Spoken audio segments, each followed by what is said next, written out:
Hello and welcome everyone, I'm Madals and this is game number 3 of a best of 3.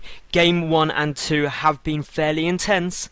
Game 3 now has a lot to live up to, but I have no doubts that these two players are going to be able to produce something pretty spectacular for us all to watch. So, good job everyone for sticking with this. Let me know in the comment section below, before you watch any further, who you think is going to take this game. And if you are right or wrong, well, leave me a comment at the end and say whether you were or not, because this, I think, is going to be a very close game. But anyway, let's introduce these two players. Up in the top left position, we have got the purple Terran. It is QXC. And his opponent down in the bottom right, the yellow Zerg, it is LoWeLy. These two players are spawning on Belshire, Bigahana, and yeah, just generally a cool map. I like this map. I think this is potentially the favourite map at the moment in most of the tournaments. I don't know, as for players I think it is, because it's quite nicely balanced. I can't think of anyone, as you maybe, you can't see me because I don't have my webcam on, but if you could see me right now, when I said I don't think anyone has a problem with this, my brain was just inquisitively thinking of all of the whine you hear from players about different maps on Twitter, in pre-game lobbies and things like that. And actually, I can't actually recall any player being like, "Oh, Belshire, this is such a terrible map." So that's usually a good sign. If no one complains about it, generally it's quite good. At least that's what I try and go for. If you don't hear complaints on the internet, it's generally a good thing. Most of the time, anyway. Now, this game so far, LoWeLy going for a 15 hatch opening, QXC going for a command center first as part of the wall off. So back to the build he went in game 1. Probably a good move for him, because game 2 he went for a bit more of an aggressive style and it didn't work out quite as well for him, and therefore going for this more macro orientated style, well, if it worked game 1, why change it? That's where he won it. So leveled out, whoever wins this game of course will win the series. That's a lot of pressure on the line there. LoWeLy going for actually relatively normally timed build. He went for the 15 hatch and I think it was a 15 pull, and it may have been 16 pull. Difficult to tell these sort of things unless you're noticing at the right moment, but yeah, now SCV just going to come out, get a little scout down. Supply depot going off because of course game number 1 LoWeLy did go for that early aggressive play, those 6lings, so QXC not going to take any chances there, getting his refinery down as well.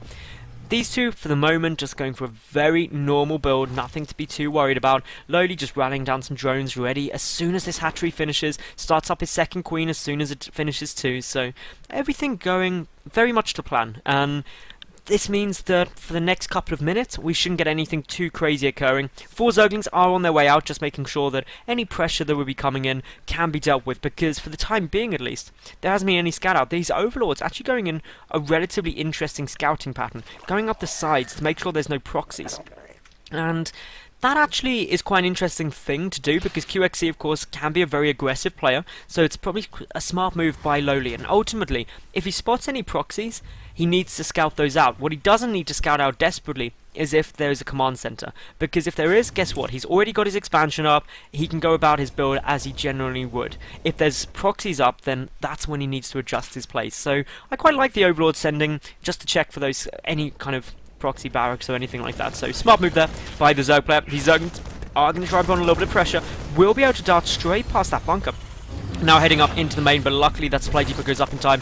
Did see the factory though, so good little scout out there, knows that the natural's up. These Zerglings are going to die for their trouble, but I don't mind that, because they got a good scout. They know exactly what's coming down. This is from LoWeLy's point of view. He knows the factory's there, he knows that the command center's down, and that, when you see those buildings, you know really what your opponent's build is. They can't be going for anything too crazy off of an opening like that, so this is all good for LoWeLy.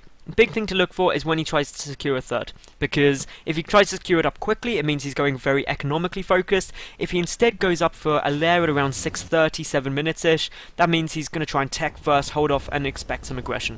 With a star pull coming down, yeah, potentially drops could be coming in, it could be a bit of a pain, but nothing that is absolutely terrifying, to be honest. It's just, oh, actually a tech lab coming down on this barrack, so we could be seeing some Banshee.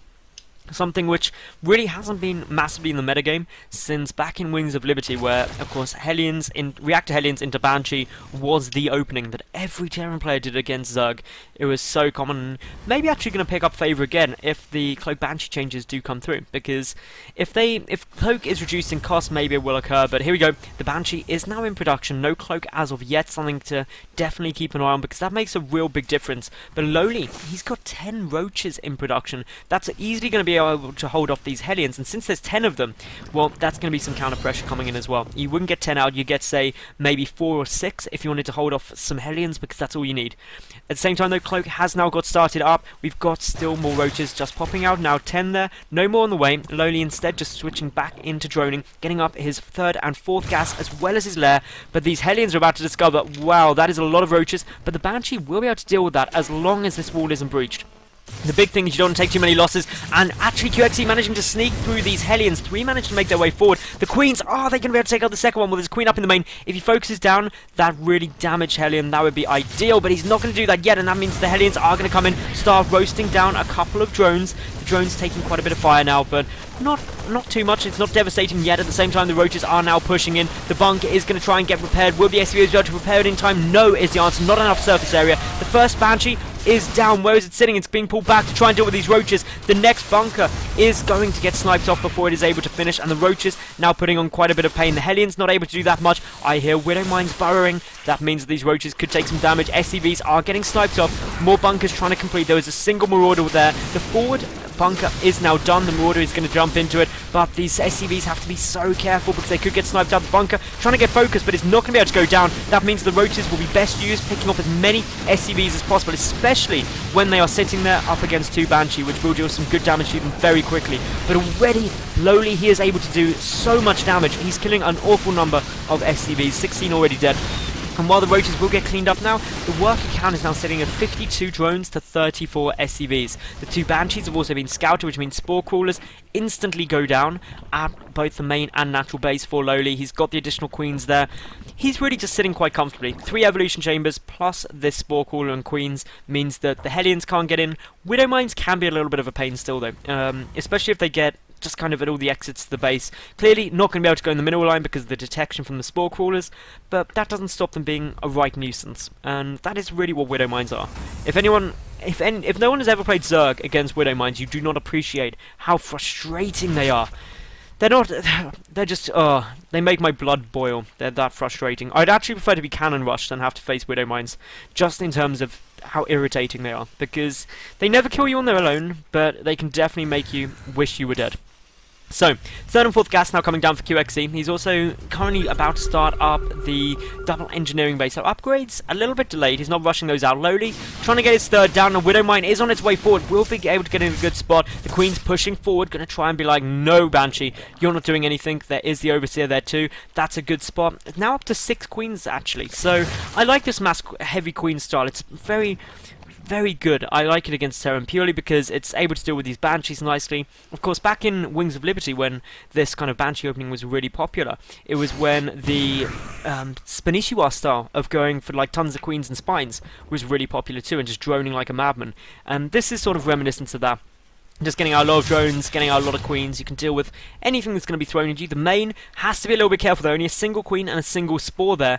Against 3 Banshee, quite a bit of damage can be done. This hatchery could be running into a little bit of trouble if it does get focused. The Queen can also get focused down very easily, especially with good micro. Got to be careful of the damaged Banshee though. You do not want that going down. The Queen's getting pulled back though, still forcing this back, and actually QXE only managing to kill 5 workers this game so far with a very harassment heavy opener. That isn't really what he would want. He is able to pick off a couple of creep tumors though. He does have his 3rd orbital command now floating to go and land at his 3rd. But LoWeLy already got his 3rd secured, sitting up at 65 workers, can still pump out a few more should he want to.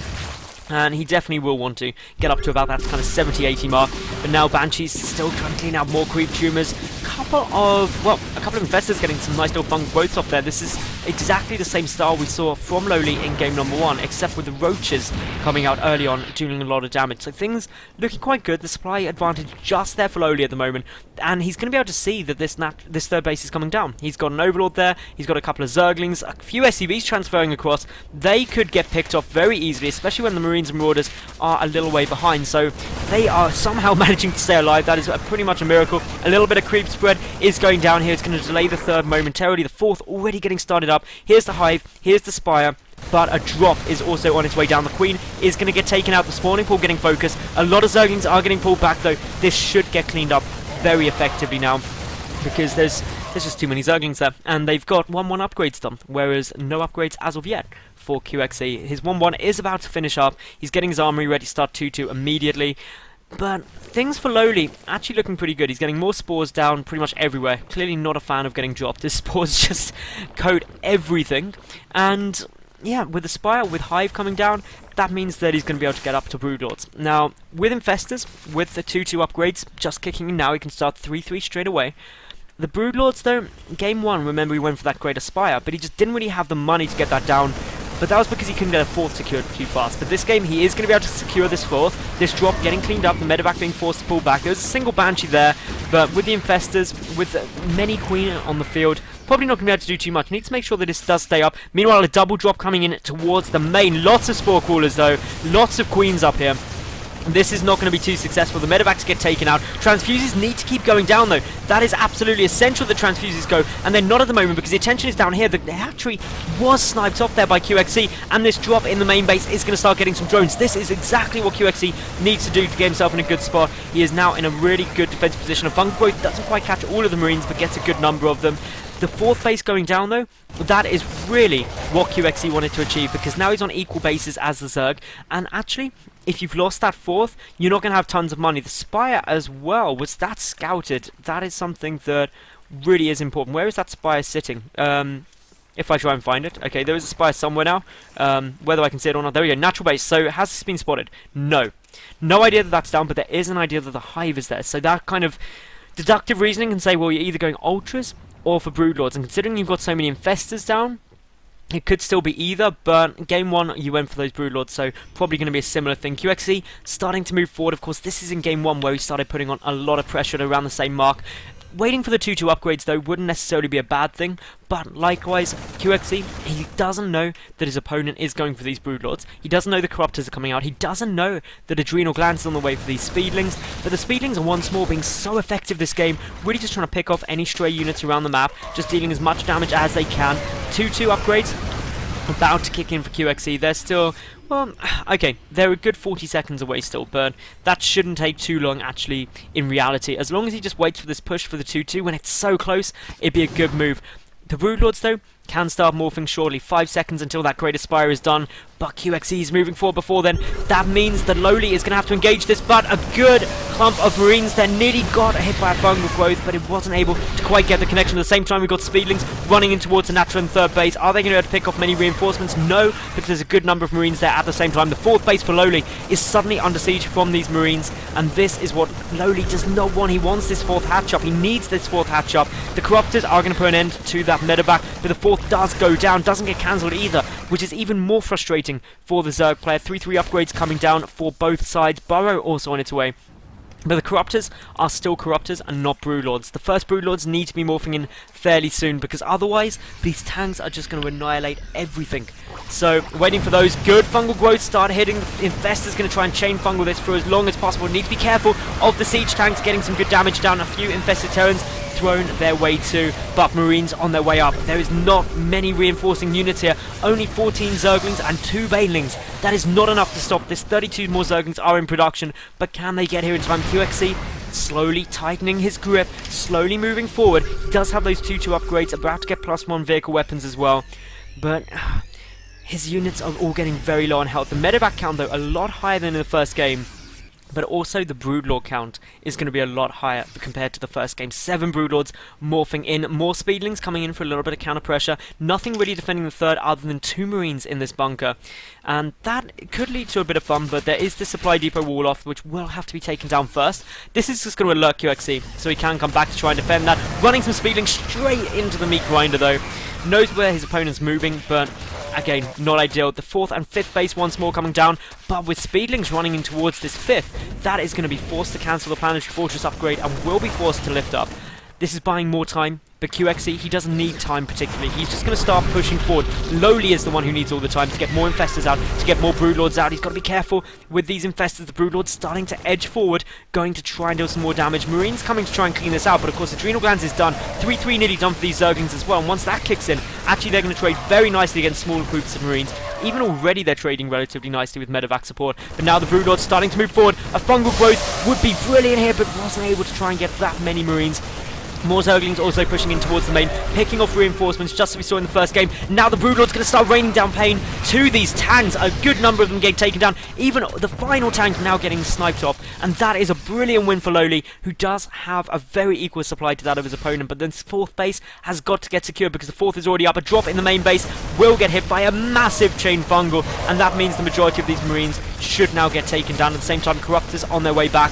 The Zerglings are going to be popping out and can clean the rest of this down now. The Medevac's getting focused initially too by the Corruptors. This is really everything that needs to be happening, is this Medevac just needs to die, and if the Medevac dies, then that drops cleaned out quite nicely. The fourth base has now been discovered. The Broodlords pushing forward though. LoWeLy can be very cost effective with these Broodlords. He's just got to keep them up. There's only 6 Vikings on the field. That is going to be so difficult to try and engage with, especially when there's not really any tanks to deal with the stuff on the ground. The Infested Terrans getting thrown down, Fungal Growth's getting thrown down, the Vikings getting focused now by the Corruptors. The Broodlords are raining down so much aggression. Speedling's cleaning everything up, but at the same time, there is QXE trying to push in, but he knows that he is not going to win that base race, so GG's out, and game number 3 goes to LoWeLy, and the series goes to LoWeLy. So congratulations to him. I hope you all enjoyed this game, or these games. If you did, make sure that you like all the videos, leave a cool comment, and of course subscribe. I get new games up daily, so I'll catch each and every one of you tomorrow for yet another new cast. Thanks for watching. I'm Madals. Bye for now.